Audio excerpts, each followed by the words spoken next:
Hey there, it's your instructor for Mass Comm. I haven't done one of these in quite a while, and mostly because there hasn't been a lot of interest. But I thought this week we're talking about public relations and advertising, not combined, but as separate parts of mass communication. I put up a video about advertising and a unique look at advertising, but I thought I would do a quick tip on public relations. It's a field I've actually worked in for a while. And I also teach the Introduction to Public Relations course here at Ivy Tech. I highly recommend that course if you're interested in that field. So I thought we would do a quick sort of overview of what public relations was and some of the components that make public relations. So you should now be able to see my screen, I hope. So what exactly is public relations? Real simply put, it's overseeing the communication, two-way communication. That's a very important element between any organization and its publics. Now, there's a couple of key terms in that definition that really matter. So the first part of it that's important is it's two-way communication. Most of the time, information from an organization, and typically it's businesses, but it could be nonprofits, it could be churches, it could be schools. I mean, there's all kinds of entities that fall under organization, but it's two-way. Most of the functions out of those organizations is one way. We think of advertising, that's pushing out information, persuasive elements to try to get you to buy a product or an idea or whatever. And there's no real return communication coming back. Now, there is somewhat of that now with social media, but as you'll find out, part of that is actually a public relations function. So public relations is focused on getting the information out from the organization that it represents. And sometimes public relations is a part of that organization, and sometimes it's an outside third party that they've sort of subcontracted or hired. But then the public relations function is also to gather information from its publics, and we'll talk about that in a minute, and feed it back to the organization. So it's actually a two-way channel, and it's one of the very few two-way channels out there for an organization. The other key term there is publics. You notice that's plural. An organization has a lot of different publics. So let's take a business. A business that makes a product has obviously one of the publics would be the customers who buy the product, but that's not the only public out there. There could be, if it's a publicly held company, so there's stockholders. Stockholders are a public. They have a vested interest in that organization. You can view vendors as a public because the vendors supply materials and services to the organization. There's a vested interest there too.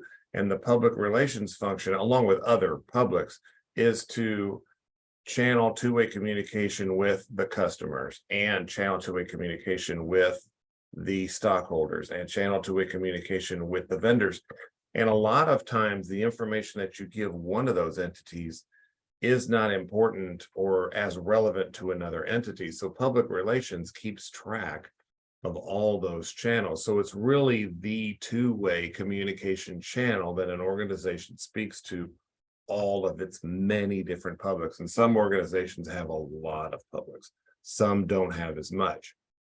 Now notice in that definition, all definitions of public relations, and there's tons of them out there, they will include that it's deliberate. It's not something that you just sit back, and a lot of times people associate public relations with risk management or handling when something horrible happens, and just sort of being able to fly at the seat of your pants.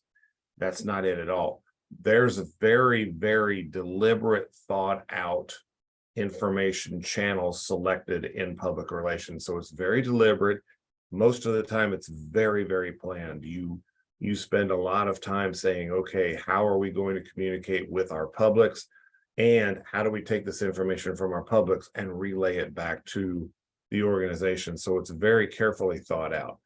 It's also performance based. You're looking for the best performance for the organization you represent, but you're also looking for the best performance for your publics, because obviously the more you can keep your publics engaged and involved and coming back, the better it is for the organization. So it's sort of tied to an advertising marketing function. You also very much deal in the public interest, and a lot of times it's feeding back information from the public to the organization, because organizations have their key priorities. If it's, say it's a manufacturing company and they're manufacturing a product, their interest is, let's make this product, make it maybe as inexpensive as we can, but still function well and have high quality and serve our customers well. Public relations pays attention to all the other stuff that the public's paying attention to and relaying that information back. For example, I worked for a company who put all their money into their products and they didn't care what their building looked like. And so they didn't spend a lot of time mowing the grass and doing landscaping and that kind of thing. And one of the public interests of the town they were in was that they wanted the town to look really good all over the place. So if you had like a manufacturing facility, the expectation of the public was that you still maintained your yard, you maintained your grass and the land area, and you did do landscaping and bushes and all of that kind of stuff. And the feedback from the public was, hey, you're not cutting the mustard as far as what you should be doing. You need to step it up. And the public relations group took that back to the organization and said, look, this is hurting our reputation.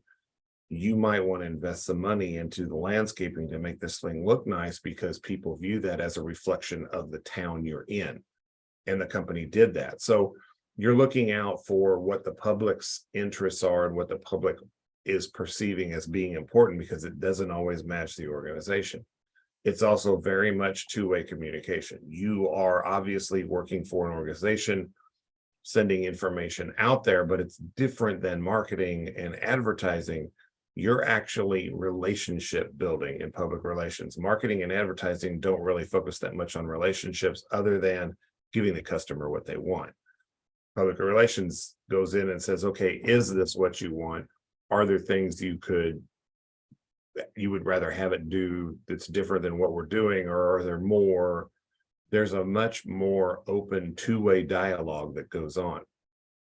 Public relations is also a management function. It's not always treated that way by some organizations. It's like a side hustle in some organizations' views. Those usually struggle most of the time.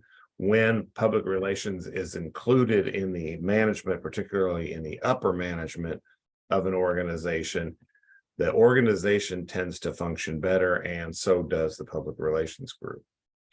Public relations, of course, also has a negative reputation. Sometimes people view it as being, well, they use some very derogatory terms, spin doctor, or throwing spin out there. So a lot of people view public relations as, okay, they're going to take a bad situation and try to make it sound good when it's not.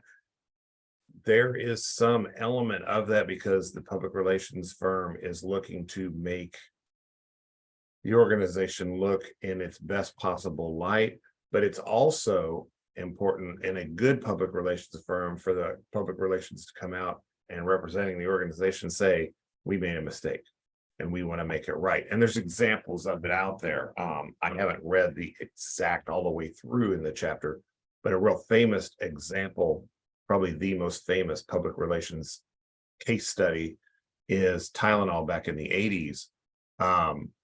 Somehow some bad drugs got into Tylenol, and it was a purposed thing that somebody did in an effort to make Tylenol look bad, and they killed some people. And the Tylenol could have said, oh, well, it wasn't us, somebody's doing this on the side. Public relations said, no, we can't approach it from that standpoint. We need to take ownership of the situation and say, look, we don't know what happened.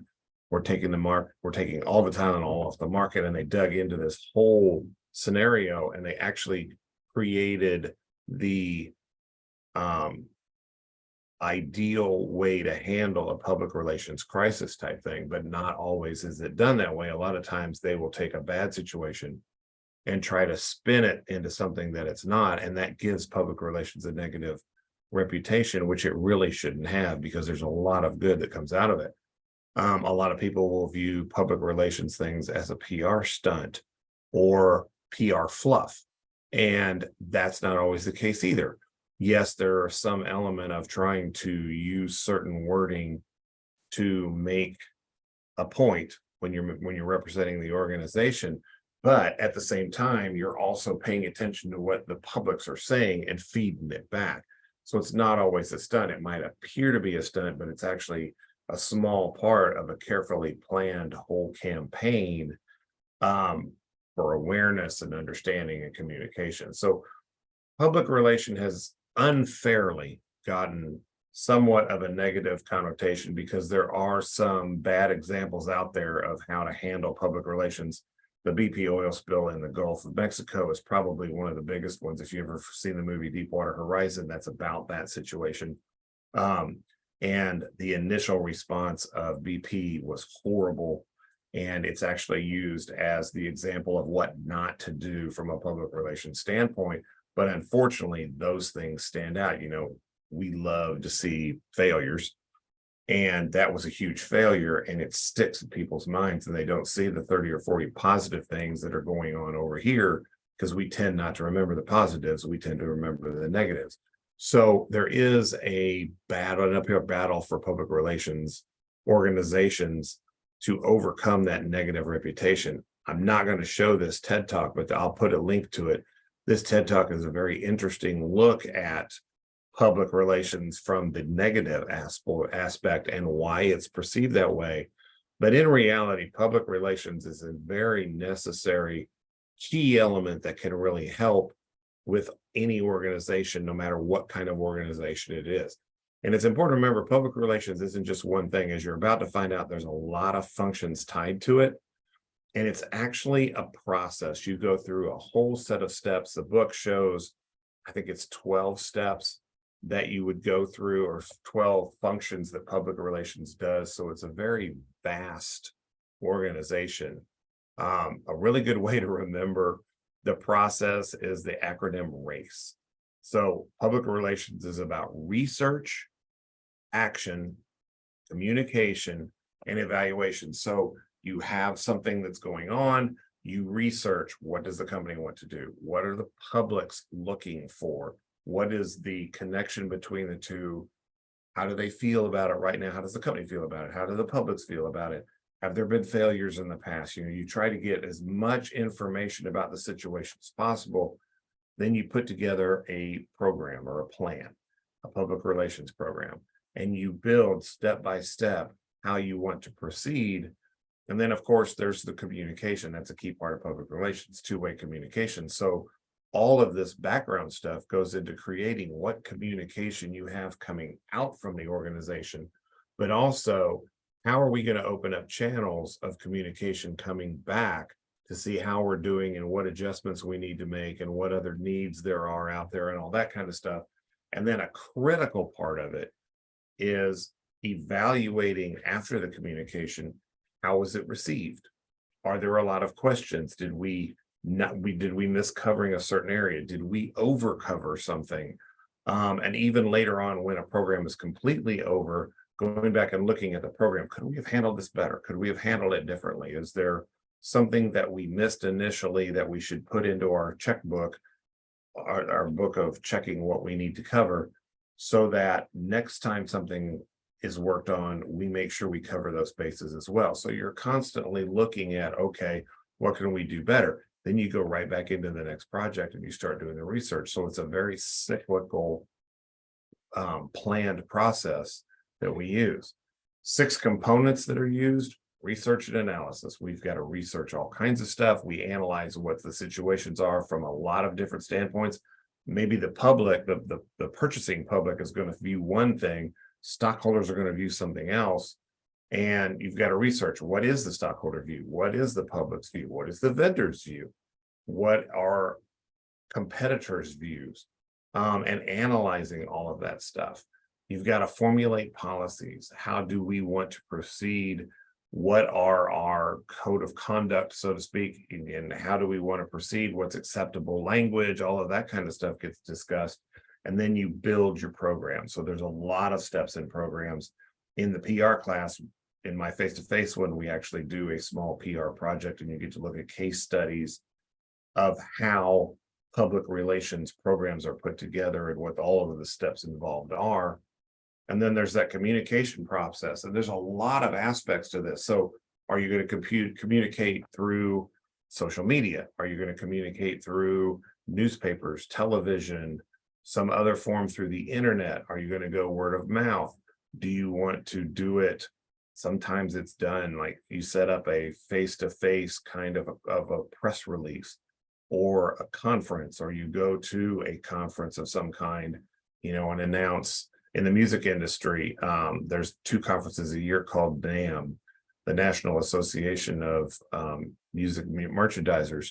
And a lot of PR is done geared towards those 2 conferences to open up communications about what, say, a guitar company is going to do and what they're planning on releasing and what's coming down the pike and what public is looking for that they don't have now and that kind of thing. So you have to plan out all of your different forms of communication, and you're going to approach them differently. So what you might put on Facebook and Twitter would be different maybe than what you would put out as a press release, and how you would approach maybe going to a conference or sitting down with a television network to do a discussion, like we're being interviewed for a new product or something like that.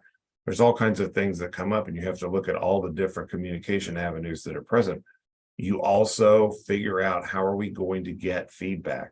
What are we going to do with the feedback? How are we going to relay that feedback up to the channels that need to hear what the feedback is? And then, of course, assessing the overall project. How did we do? What could we change? All of that kind of stuff, like I said before. Lastly, here are some of the different functions that public relations gets involved in. There's a lot here when you think about it. There's counseling, both to the publics and to the upper management. There's a ton of research stuff. There's figuring out media relations and how do you want to deal with newspapers. You might deal with newspapers differently than you do with radio, and differently than with television. And do you want to do social media? And if you do, how closely do you want to monitor it? There are companies who pay public relations people to monitor. Ford, for example, has people who monitor Twitter, and they look for anytime something related to Ford is put up, they go find out what it is. And part of their job is this going to become something we need to talk about? And they might directly talk to the person that posted it as a representative of Ford, or they might feed that back to Ford and say, hey, we're seeing a lot of chatter about blah, blah, blah. And that's people's whole function, is to sit and watch things going on in social media. You look at the different possible approaches. Publicity, you're still going to be somewhat working in conjunction with marketing and advertising, and you help decide what the right wording is and how things are going to be presented to the public and how the public might view things. You play devil's advocate a lot. You also have to remember, employees are a public. Things that an organization does affect the employees, and they are a public. I can remember when I worked for General Electric in Bloomington, when we got close to deciding to close the plant down, the employees obviously are going to be very affected by this. And the PR group had to look at specifically what are going to be the concerns of the employees and what can we do to help work that kind of thing. So they become a public. Working with the community, I use the example of, hey, we don't like the way you're not really taking care of your landscaping. There's all kinds of things, both directions, that public relations gets involved in. Public affairs and how things are viewed, even from a political standpoint. Government affairs, there's tons of stuff that goes on with governments and how government bills and things are going to affect an organization. How you handle issues and finance, there's shareholders right there. Other things going on in the industry, public relations pays attention to that kind of stuff. They get involved in fundraising and development, particularly in nonprofit organizations. They work towards promoting diversity and giving the organization a view of diversity. They handle a lot of special events. They get involved in marketing communications and advertising communications. Very rarely does a marketing department put something out without running it through the public relations group first. So there's a ton of stuff that's tied into public relations. It's an incredibly interesting area to work in. We have a whole class tied to it. It's also a critical part for mass communication because the public relations channel is how organizations feed their information out to the masses, and also how the masses feed the information back to the organization. So it's an incredibly critical function. That's really all I wanted to talk about for this. There's so much more depth we could go into. I mean, it's a whole class, right? But that at least is a quick introduction to the importance of public relations and why we need it today. So I may put another one of these up, I'm not sure, but hopefully that helps, and I'll see you later. Bye.